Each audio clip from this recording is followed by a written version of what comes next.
right, let's get to our top story today, which is the WEF and what is happening with this global energy crisis that we're about to see. So for the past 2 years, the unelected globalists at the WEF had told us that the rising price of fuel, of course, could be blamed solely on one catastrophic event. They were telling us, and it was the COVID pandemic. They told us unequivocally this is the problem, right? The reason that production, of course, is being cut and supply is running at an all-time high. We don't need it because we're not driving. The WEF told us this was the case. And then every major Western leader, of course, parroted that same storyline. But then something unexpected happened to ruin their script. Vladimir Putin got in their way. And little did they know at the time that their favorite villain, Putin, would in short order start revealing their lies, that the emperor has no clothes. Vladimir Putin, who was provoked into a war by NATO, suddenly flipped their script. That's exactly what happened. Suddenly, the very same NATO creeps and the NATO countries that provoked the war in Ukraine started to impose draconian sanctions on the Russian government. Then prices started to rise. Currencies started to collapse. An energy crisis started to unfold, and Europeans and Americans are in a panic at this hour. You can just see it in these prices. You can see what people are saying. I've been reading your comments all day today on our video that we did last night on some of the diesel prices. Holy smokes. The prices that you're telling me are just mind-boggling right now. And it's going to get worse, much worse. So the unelected leaders at the World Economic Forum came up with a new script all of a sudden over the past few days. Energy problems that you're experiencing, so they were telling us, of course, that all of the energy problems you were experiencing are because of Vladimir Putin and the Putin price hike. Watch. This is something that he has done to address Putin's price hike. 70% of the increase in prices in March came from Putin's price hike in gasoline. I'm doing everything within my power by executive orders to bring down the price and address the Putin price hike. Oh, okay. But that didn't work, actually. I mean, I don't know how many of you bought that. How many of you bought that in our chat? Let us know. Did you buy that? No. Did David, Philip, did you guys buy that? No. From the moment they rolled that crap out, like I was like, really? They're really trying to do this?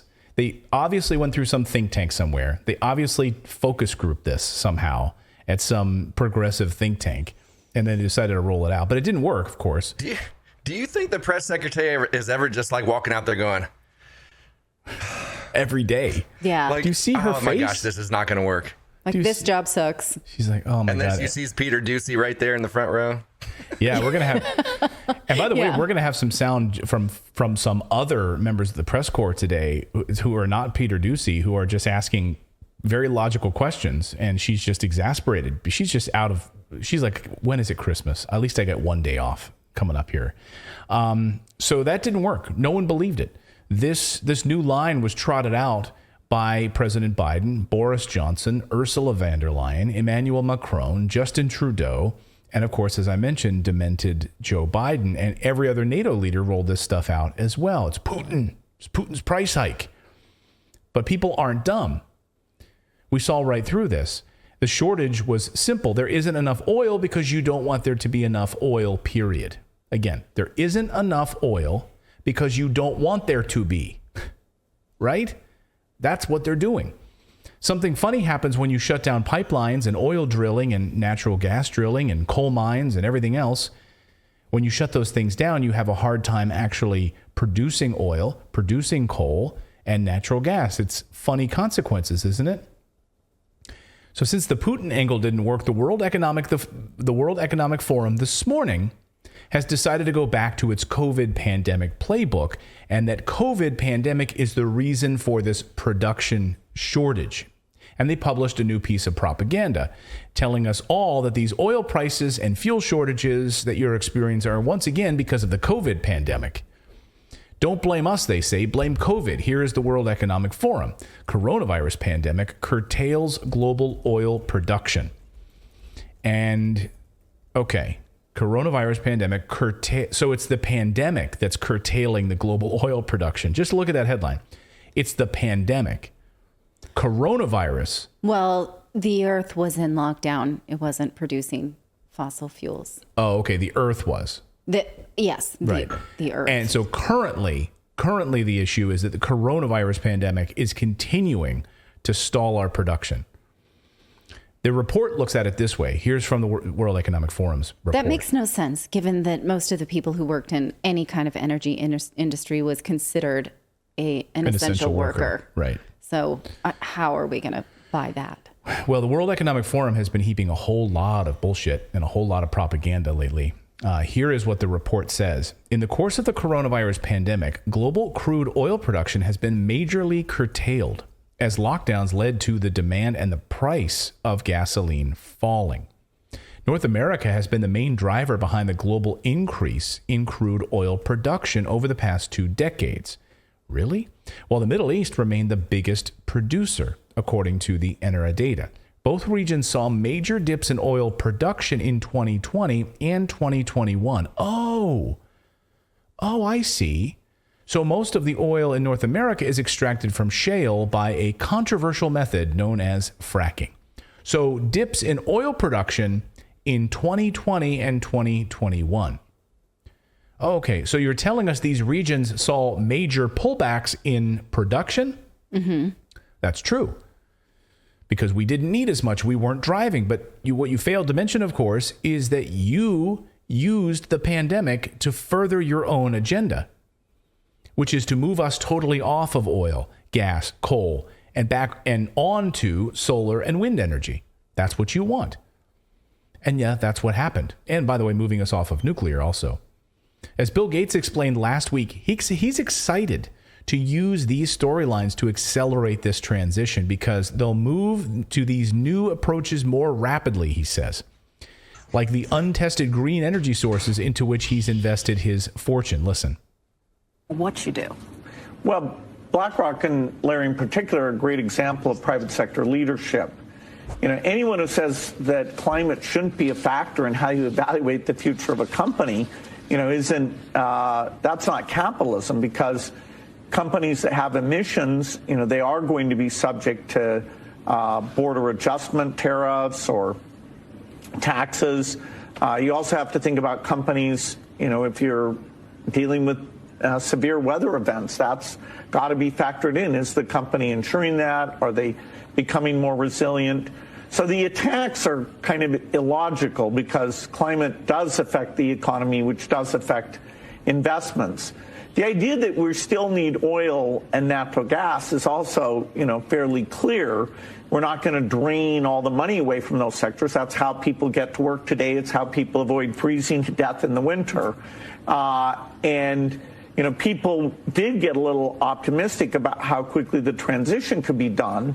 Now, without the Russian natural gas being available in Europe, you know, it's a setback. You know, we need to find non-Russian hydrocarbon sources to substitute for those. So there's coal plants running and a variety of things because, you know, keeping, you know, people warm, keeping those economies in decent shape is a priority. Now, on the other hand, it's good for the long run because people won't want to be dependent on Russian natural gas. So they'll move to these new approaches more rapidly. And you talk about companies protecting. Oh, so that's great news. We're going to speed up this transition because we just didn't see it coming. We had no idea that this was coming. And yet the Wall Street Journal reports, of course, this week that all of these members of Congress and all of these guys made huge dumps in their stocks ahead of time because they knew this was coming. Of course they knew this was coming. This is all part of the plan. So Bill Gates is the founder of Breakthrough Energy, which makes its money off of the elimination of fossil fuels. So these unelected billionaires get to create an energy crisis simply to enrich themselves by using unproven technologies. Here's his promo video. Watch this. Climate change can feel like a problem that's too big or too far down the road to solve. Almost everything we do emits greenhouse gases, trapping heat in our atmosphere and driving up temperatures all over the planet. We see the effects and the science is crystal clear, but it can feel overwhelming and detached from our daily lives. The truth is, we're standing on a precipice, and if we don't act now, it will be too late to make a difference. It won't be easy. We need to change how we do a lot and fast. How we grow things, how we make things, how do we get from place to place, how we power the technology that allows billions of people to live a comfortable, modern life. With the technologies and tools we have today, it's far more expensive to make climate-friendly choices. We call this the green premium. We need to make energy clean and affordable. The good news is we can do this, but we have to have the courage to do things differently, to speed the transition to clean energy. To speed that transition with the little green car.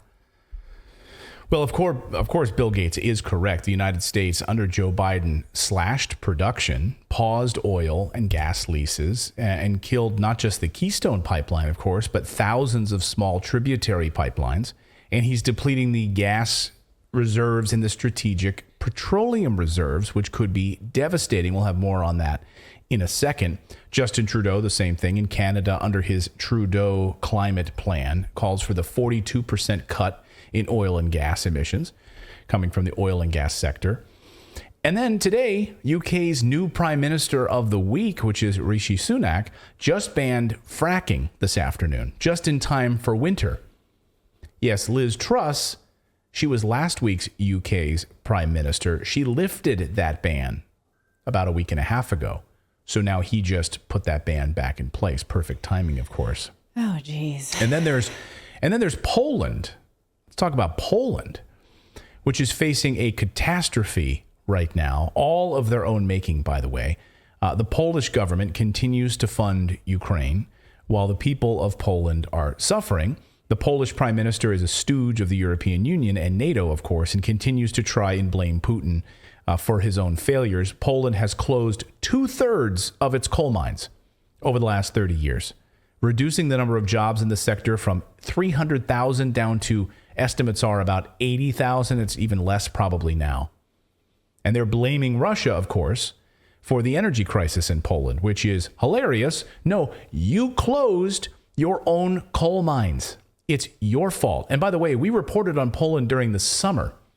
We told you this was coming. And I don't know how many of you remember watching that when we covered Poland in the summer, where people were pulling up their trucks and their own like little hatchback cars and filling up their cars with coal.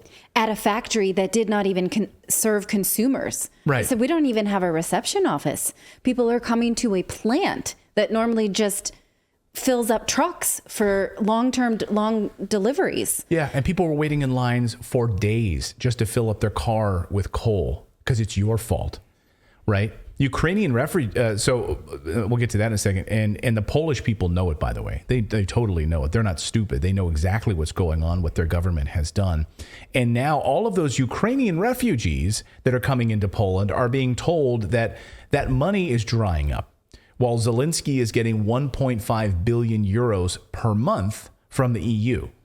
Ukrainian refugees in Poland are now today having to sign up for a special identification number now if they don't want to lose out on those welfare benefits from the EU. Poles can't heat their homes, but they can send weapons and money to Ukraine.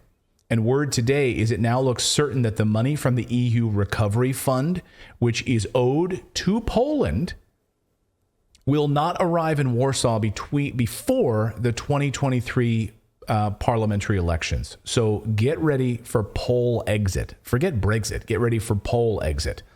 Talks of Poland getting out of the EU. Oh, geez. So mid-December is when all hell is set to break loose in Europe and could come much sooner for the United States. Reports this morning show that Germany and most of Europe will experience massive gas and fuel shortages, the likes of which they haven't seen since World War II. The United States is now 22 days away from fully running out of diesel fuel. Fully gone. Even before this global crisis, 3 million Europeans already couldn't heat their homes.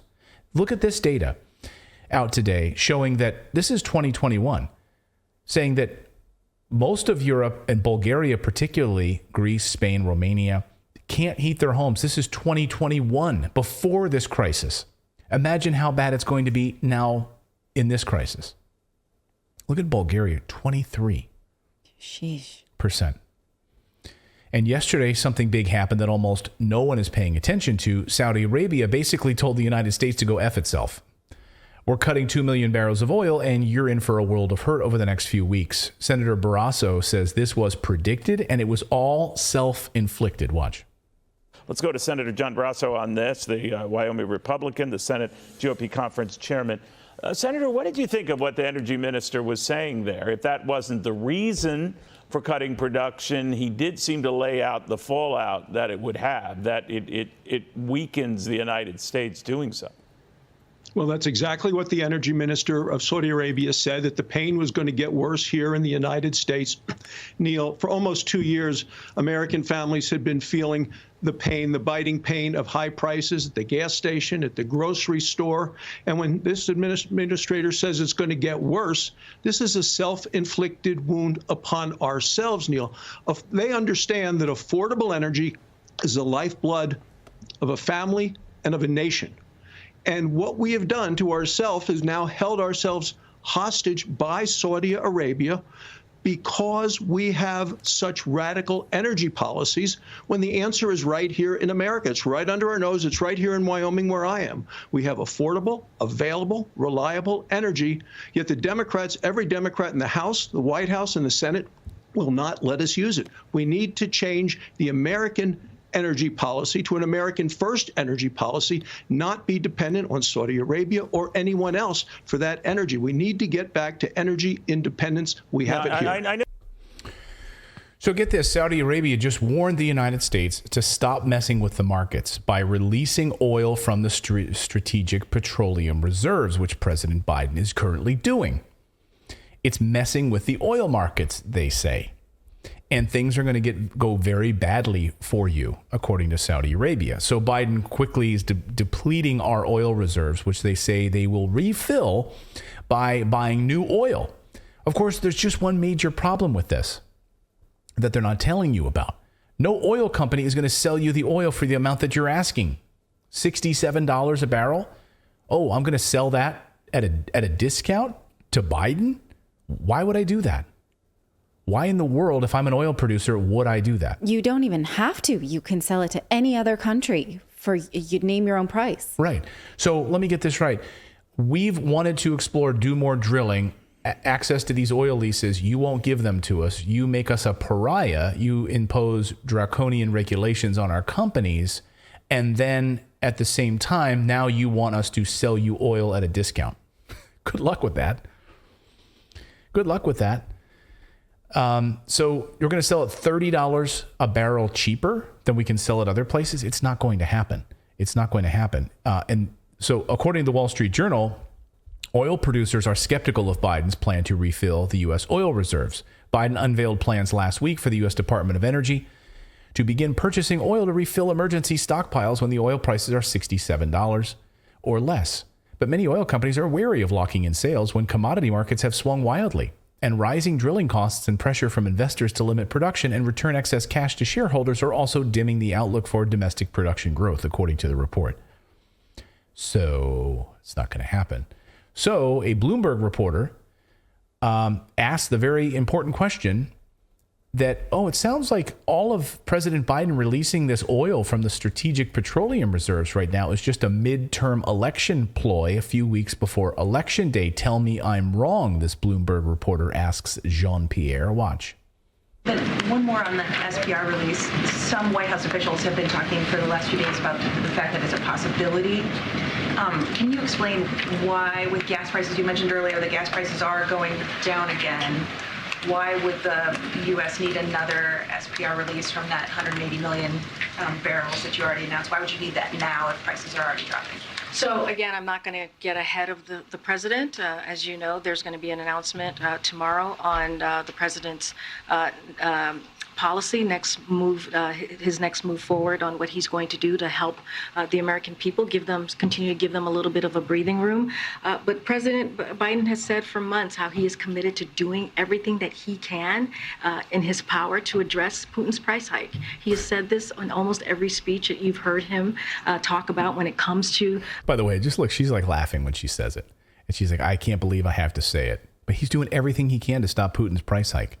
I can't believe I'm smiling when I have to say this. Gas prices and what the American people are seeing and feeling at the pump, and he's been delivering on that. So, as you know. How exactly has he been delivering on that?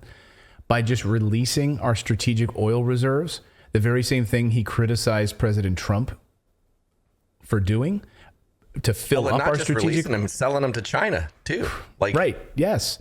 The only reason we know that is because journalists uncovered that. Like, why are you selling our strategic oil reserves to China?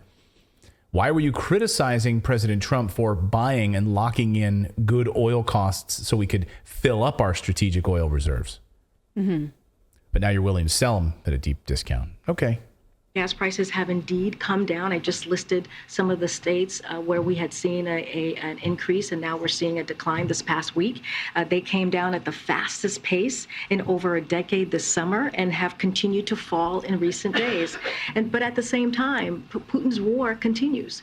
His war on Ukraine, his unprovoked war, brutal war on Ukraine continues. And so it puts pressure on our global energy supplies because of this war. And so he's going to continue to take action. President Biden's going to continue to take action to make sure that he lowers costs. But didn't you get the message from the World Economic Forum today? We're not talking about Putin's price hike anymore. We're talking now about it's the COVID pandemic. We got to go back to that narrative because people believed that for a while until they didn't. So that's the new talking point now. And meanwhile, the United States is also increasing production of ethanol. The last time the president said, hey, you know what, I'm going to authorize higher percentages of ethanol in gas. This will solve it for a while, which is basically watering down your gas and hurting your cars. Ethanol is terrible for cars, right, and worse on the environment. So you have to think, given the fact that daily production of ethanol rose in the past week and has continued to do so. Now they're over 1.033 million barrels a day for the week ended October 21st. That's up 17,000 barrels. So, they're probably thinking, can we sneak in ethanol, make that work without actually talking about it? Because when we talk about ethanol, we get dumped on because it's a shit idea. Right. So we can try to court voters in these corn states, right? And we can try to bring in, okay, so midterm elections, this will help Democrats if we can start, pumping in some ethanol back into the fuel again. Yes. I mean, it will kill your car over the life of the car, but it will keep it running, for the foreseeable future. So can they somehow weave that into our daily lives without having to go to the podium and have Jean-Pierre say ethanol? Because you know what they're going to do to her if she says that. No one wants to. Jared Wassam in our Rumble chat says, do not use ethanol in small engines. It's corn liquor fuel. It's not good, people. Yeah. No, it's terrible for your car. And Chitty in our Rumble chat says that's shit gas mileage with ethanol. Yes. Yeah. Oh, and by the way, Chair Swesh in Rumble says Gates produces ethanol through his mouth. That's right. Go ahead, David. You were going to say something? Yeah, I just was going to say, I would love to see her notebook because I want to see how they have underlined Putin's price hike, unprovoked war, like all the things like underlined. Make sure you are on this point. I bet it's a propagandist's dream in her notebook. Can you see? Yeah, because she has to flip. She has to flip to that page. Oh, we're talking gas prices. Let me go to page G, and I have to flip over there, and I have to do that. It's like at the top, main talking points: Putin price hike, unprovoked war, brutal attack. I bet she has to put smiley emojis so that her face doesn't just go like this. I remember when I wonder. Go ahead, Philip. I say this she probably got it's like a choose your own adventure notebook. So where if reporter asks question X, then flip to page 238 and just really quickly flip into that and be like, oh no, Putin's price hike. Yeah. You got to go back to page 7 and go back 5 steps. I remember when I was a reporter in Helena, Montana, covering the governor, the governor's race there, Governor Mark Roscoe, who knew his stuff. He was a lawyer. He's a very smart man. And up against his opponent, she had a huge book, a binder, that she would go around with and anytime she was in a political debate, she just had this giant binder. And I asked her one time, I don't know if I asked her or the reporter next to me asked, I can't remember. We were always curious about this binder that she would carry. Do you need that? Do you know policy? Do you know what's going on in your state? If we took that binder away from you, would you be okay? She did not like that question. Some people just like their notes with them. I guess. What's so wrong with that? Yes. Let us know your thoughts on that in the chat below. Let us know what prices are. We had some petrol prices and diesel prices where you are. Let us know if that's changed over the past 24 hours.